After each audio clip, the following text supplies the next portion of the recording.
Sekalipun pohon ara tidak berbunga, pohon anggur tidak berbuah, hasil pohon zaitun mengecewakan. Sekalipun ladang-ladang tidak menghasilkan bahan makanan, kambing domba terhalau dari kurungan, dan tidak ada lembu sapi dalam kandang.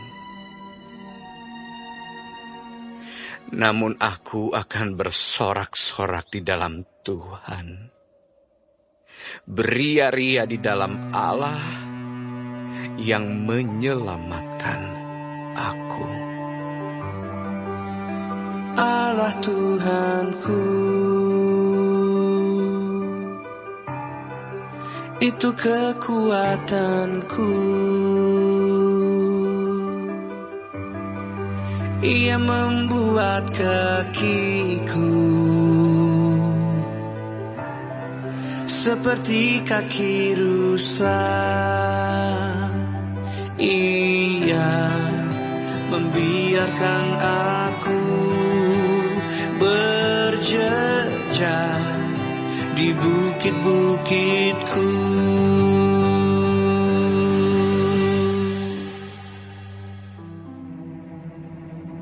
Untuk pemimpin biduan dengan permainan kecapi.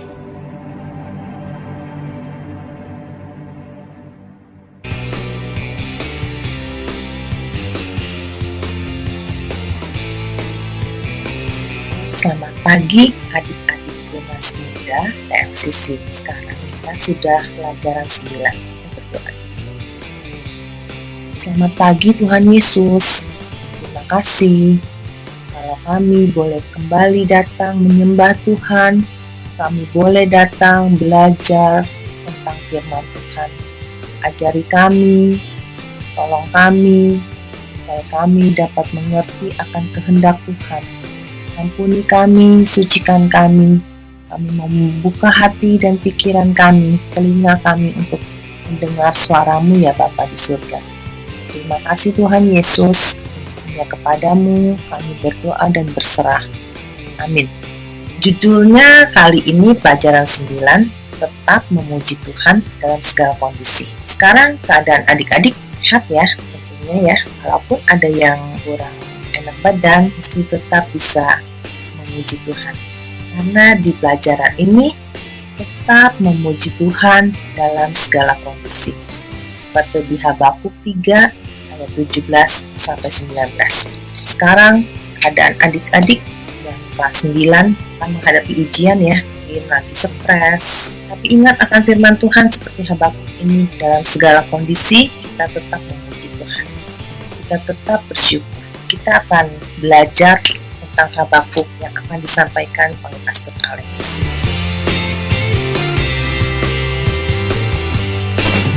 Shalom Bapak Ibu, Saudara-saudari, adik-adik yang sangat dikasihi oleh Tuhan Yesus. Nas yang akan kita renungkan kali ini adalah dari Habakuk 3 ayat 17 sampai 19. Tema yang akan kita renungkan dari nas ini adalah tetap memuliakan Tuhan di masa sulit. Saat pandemi ini adalah masa sulit bagi banyak di antara kita. Ada di antara kita yang kehilangan pekerjaan. Ada di antara kita yang terkena COVID. Ada di antara kita yang kehilangan orang-orang yang kita cintai. Renungan kita kali ini akan menunjukkan bagaimana Tuhan menghendaki umatnya untuk bersikap dan berlaku pada saat umatnya itu berada di dalam masa sulit. Sehingga meskipun umatnya itu berada di masa sulit, mereka tetap menyembah Tuhan, tetap memuliakan Tuhan. Sebagaimana yang disampaikan oleh ayat emas kita, Habakuk 3 ayat 18. Namun aku akan bersorak-sorak di dalam Tuhan, beria-ria di dalam Allah yang menyelamatkan aku. Salah satu penafsiran akan latar belakang dari nas kita ini adalah Nabi Habakuk diberi visi oleh Tuhan bahwa bangsa Tuhan ini akan diserang oleh kekuatan besar. Di dalam visinya Nabi Habakuk melihat peperangan terjadi, kota milik Tuhan dihancurkan oleh musuh. Di dalam konteks peperangan inilah Nabi Habakuk melihat umat Tuhan mengalami masa sulit. Dari Alkitab kita mengetahui bahwa visi yang diberikan oleh Tuhan kepada Nabi Habakuk ini semuanya menjadi kenyataan. Dari Alkitab kita juga mengetahui bahwa Tuhan melakukan ini terhadap umatnya karena Tuhan berkenan menghukum umatnya ini. Ayat 17 menggambarkan masa sulit yang dialami oleh umat Tuhan pada saat itu. Pohon ara mereka tidak ada buahnya, pohon anggur mereka tidak ada anggurnya. Orang-orang pada saat itu hidup di masa di mana tidak ada lemari es atau mesin pendingin untuk mengawetkan makanan. Sehingga pada saat musim dingin tiba, orang-orang itu harus mengawetkan makanan mereka dengan mengeringkan makanan-makanan itu. Buah-buahan utama yang mereka keringkan untuk diawetkan untuk makanan mereka adalah buah ara dan buah anggur. Pentingnya kedua buah ini bisa kita lihat dari 1 Samuel 25 ayat 18. Lalu segera Abigail mengambil 200 roti dan 2 kantong kulit penuh berisi air anggur, 5 domba panggang, 17 kg gandum panggang, 100 rangkai buah anggur kering, dan 200 kue ara. Sehingga masa di mana tidak ada buah ara dan buah anggur untuk diproses dan dikonsumsi adalah masa yang sulit bagi orang-orang itu. Pohon zaitun pun tidak menghasilkan panenannya. Saat itu orang-orang Yahudi mempergunakan minyak zaitun sebagaimana orang-orang zaman sekarang mempergunakan mentega untuk berbagai macam keperluan makanan mereka dan keperluan lainnya. Minyak zaitun adalah bagian dari kehidupan orang-orang Yahudi di masa itu setiap harinya. Sehingga masa tidak ada panen buah zaitun adalah masa yang sulit bagi orang-orang itu. Ladang rumput, padang rumput pun tidak menghasilkan rumput. Ladang gandum, sawah pun tidak menghasilkan gandum. Saat itu baik ternak maupun orang-orang mengalami masa paceklik, masa di mana tidak ada makanan baik untuk ternak maupun untuk manusia, adalah masa yang sulit. Kambing dan domba pun mati semua. Ada yang mati karena penyakit, ada yang mati karena dicuri oleh orang jahat. Kambing dan domba adalah makanan penting bagi orang-orang saat itu. Sehingga masa orang-orang tidak mendapatkan makanan mereka ini adalah masa yang sulit. Lembu dan sapi pun mati semua. Ada yang mati karena penyakit, ada yang mati karena dicuri oleh orang jahat. Lembu dan sapi adalah sumber susu dan juga sumber makanan dan juga alat bantu kehidupan seperti untuk mengangkut barang dan bercocok tanam. Masa orang-orang tidak memperoleh makanan dan alat bantu ini adalah masa yang sulit. Namun di tengah-tengah masa yang sulit ini, firman Tuhan di Habakuk 3 ayat 18 menunjukkan bahwa orang-orangnya Tuhan, orang-orang Israel tetap menyembah Tuhan, tetap memuliakan Tuhan. Ayat 18 ini mengatakan, namun aku akan bersorak-sorak di dalam Tuhan, beria-ria di dalam Allah yang menyelamatkan aku. Mari kita renungkan lebih dalam apa yang disampaikan oleh ayat ini mengenai apa yang terjadi pada orang-orangnya Tuhan itu di masa sulit. Untuk itu mari kita lihat versi bahasa Ibrani, yaitu bahasa asli dari Habakuk. Kita akan membandingkannya dengan versi bahasa Yunani yang untuk gampangnya saya akan sampaikan di sini melalui terjemahan bahasa Inggrisnya, yaitu dari King King James Version. Yet I will rejoice in the Lord. I will joy in the God of my salvation. Kata joy di ayat 18 ini, bahasa Ibraninya adalah gil. Bahasa Yunani yang dipakai di Septuagint, yaitu kitab yang menerjemahkan perjanjian lama dari bahasa Ibrani ke bahasa Yunani, adalah kairo, yang di dalam bahasa Indonesia versi terjemahan baru adalah beriaria. Kata joy yang sama dipergunakan di Galatia 5 ayat 22 oleh Rasul Paulus. But the fruit of the Spirit is love, joy, peace, long-suffering, gentleness, goodness, faith. Kata joy di sini, bahasa Yunaninya adalah chara, yaitu kata bahasa Yunani yang akar katanya juga menghasilkan kairo tadi, yang di dalam terjemahan bahasa Indonesia versi terjemahan baru diterjemahkan sebagai sukacita. Kita mengetahui bahwa joy, sukacita di sini adalah buah Roh Kudus. Artinya hanya Roh Kudus yang dapat memproduksi joy di dalam kehidupan manusia. Artinya hanya Tuhan yang dapat memberikan joy, yang dapat memberikan beriaria, yang dapat memberikan sukacita kepada manusia, yaitu kepada umatnya yang sudah memiliki Roh Kudusnya di dalam diri mereka. Yang kita harus perhatikan di sini adalah bagaimanapun caranya, apapun alasannya, manusia tidak bisa memproduksi joy di dalam diri mereka. Tidak bisa. Mengetahui bahwa manusia tidak dapat memproduksi joy ini di dalam dirinya oleh kekuatan mereka. Pertanyaannya adalah bagaimana orang-orangnya Tuhan di masa itu dapat bersorak-sorak dan dapat beria-ria di dalam Tuhan. Jawabannya ada di dalam Habakuk 3 ayat 18 dan 19.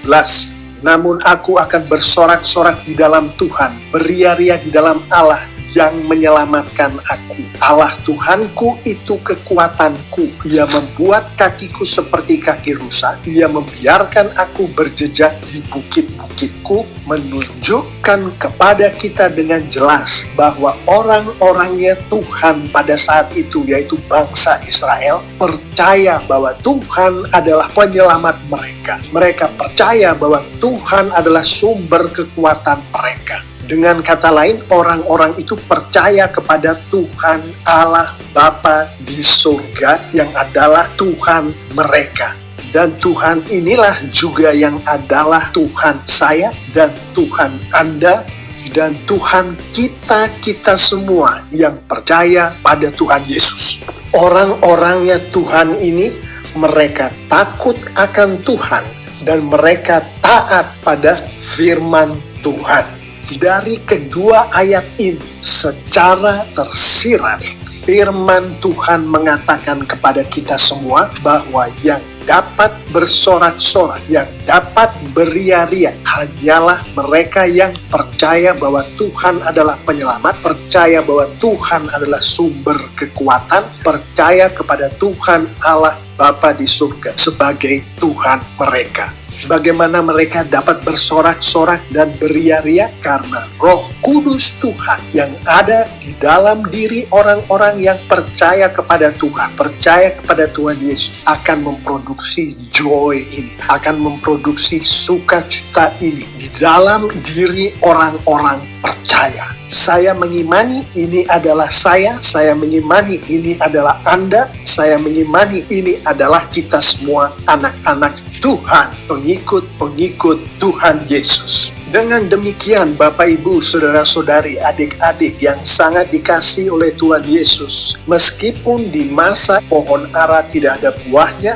pohon anggur tidak ada anggurnya, pohon zaitun tidak menghasilkan panenan, ladang rumput tidak menghasilkan rumput, ladang gandum tidak menghasilkan gandum, kambing dan domba mati semua, lembu dan sapi mati semua, namun orang yang percaya pada Tuhan tetap memiliki sukacita Tuhan tetap beria-ria yang datangnya dari Roh Kudus Tuhan. Saya akan mengakhiri renungan kita kali ini dengan beberapa penerapan.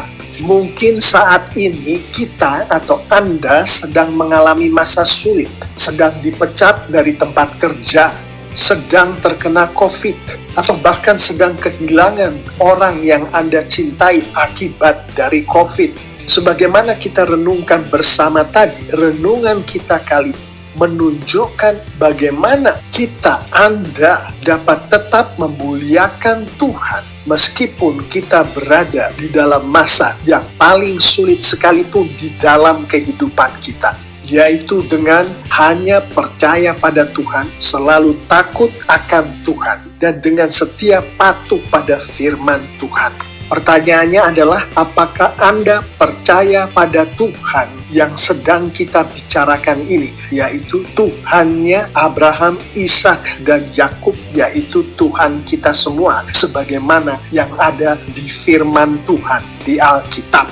Firman Tuhan mengatakan hanya dengan memiliki Yesus Kristus sebagai Tuhan dan sebagai Juru Selamat, seseorang dapat percaya pada Tuhan. Untuk itu penerapan kita yang pertama adalah selalulah berdoa meminta Roh Kudus untuk membuat Yesus Kristus menjadi Tuhan dan Juru Selamat Anda. Ini kalau Anda belum mengenal Tuhan Yesus. Berdoalah bersama-sama dengan orang-orang, dengan teman-teman, dengan anggota keluarga Anda yang sudah mengenal Tuhan Yesus. Sehingga dengan doa itu Roh Kudus Tuhan menjadikan Yesus Kristus sebagai Tuhan dan Juru Selamat Anda.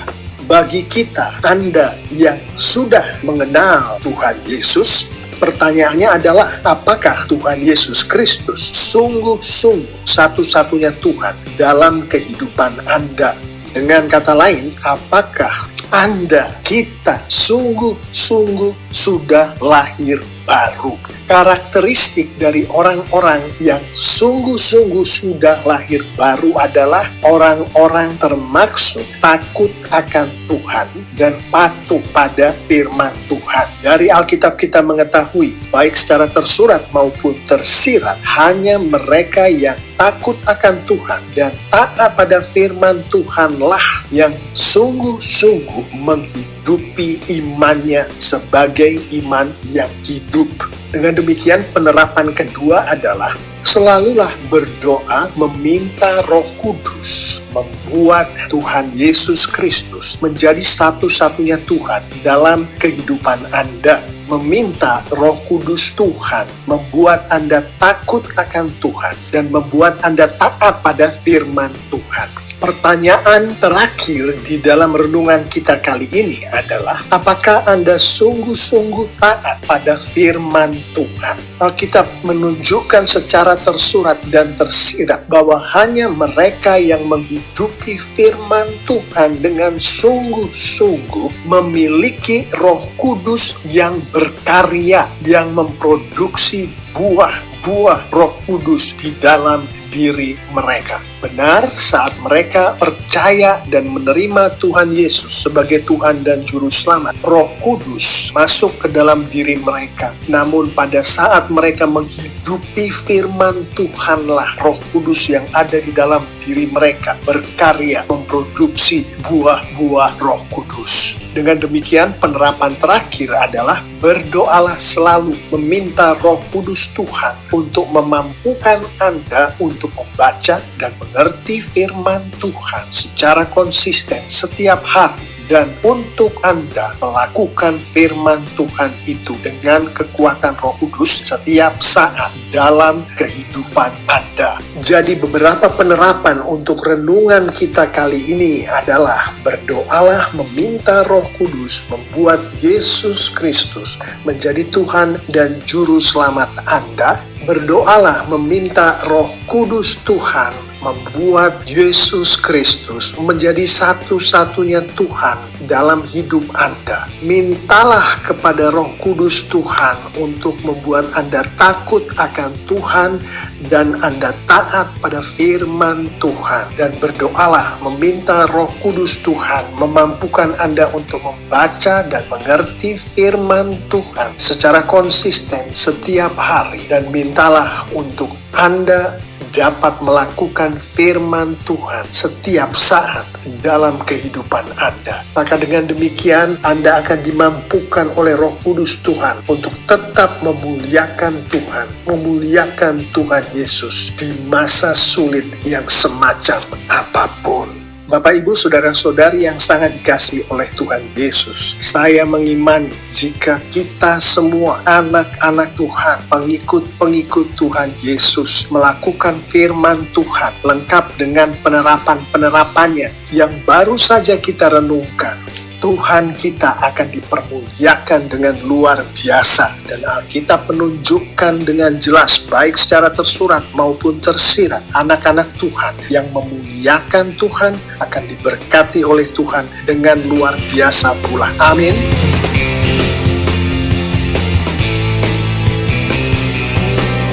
Nah, jadi kita sudah mendengar penjelasan dari Pastor Alex. Sekarang kesimpulannya adalah bahwa setiap orang harus menghadapi realita kehidupannya. Suka dan duka akan dialami. Situasi yang menyenangkan dapat saja tiba-tiba berubah menjadi situasi yang tidak menyenangkan. Nah, Tuhan menghendaki agar setiap anak Tuhan boleh memilih untuk senantiasa bersukacita dan menjadikan Tuhan sebagai sumber kekuatan. Nah, adik-adik, nyanyian iman apa yang harus kita lakukan? Yang pertama adalah begini, ketika hatimu sedang susah, apa yang akan kamu lakukan? Ketika hatimu sedang senang, apa yang kamu lakukan? Kita ingat Raja Daud ketika dia difitnah, dia datang kepada Tuhan, dia memuji Tuhan dan mengucap syukur di hadapan setiap orang. Nah, dapatkah kita seperti Raja Daud? Nyanyian iman apa yang adik-adik akan janjikan? Mari kita seperti yang di ayat kesimpulan tadi dikatakan bahwa kalau Tuhan sumber kekuatan kita, maka dalam keadaan apapun saya percaya bahwa kita sekalian akan diberikan kekuatan, kita akan diberikan sukacita, dan bahkan kita bisa mengucap syukur kepada Tuhan atas apa yang kita alami setiap saat. Nah, adik-adik, ayat hafalan pada pagi hari ini diambil dari kitab Mazmur 109 ayat 30 yang berbunyi, aku hendak bersyukur sangat kepada Tuhan dengan mulutku, dan aku hendak memuji-muji Dia di tengah-tengah orang banyak. Adik-adik, sampai di sini dulu pelajaran pada pagi hari ini. Tapi sebelum kita mengakhirinya, kita akan berdoa terlebih dahulu. Kami mengucap syukur Tuhan kalau kami boleh mendengarkan dan belajar pagi ini bagaimana kami bisa bersukacita di dalam keadaan apapun juga. Kami tahu Tuhan dan ajar kami untuk menjadikan Tuhan sebagai sumber kekuatan kami, sebagaimana Habakuk juga Tuhan beria-ria di hadapan Tuhan ketika penderitaan dihadapi. Kami tahu Tuhan bahwa ini tidak gampang, tapi kami mau belajar. Sertai kami sepanjang minggu yang akan datang, biarlah kiranya pimpinan dan pernyataan Tuhan bersama dengan kami. Terima kasih Bapa untuk saat ini. Di dalam nama Yesus Kristus kami berdoa. Amin.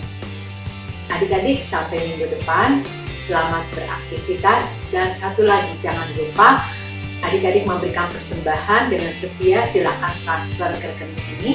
Kalau tidak, adik-adik kumpulkan. Nanti pada akhir triwulan, adik-adik bisa mengirimkannya secara sekaligus.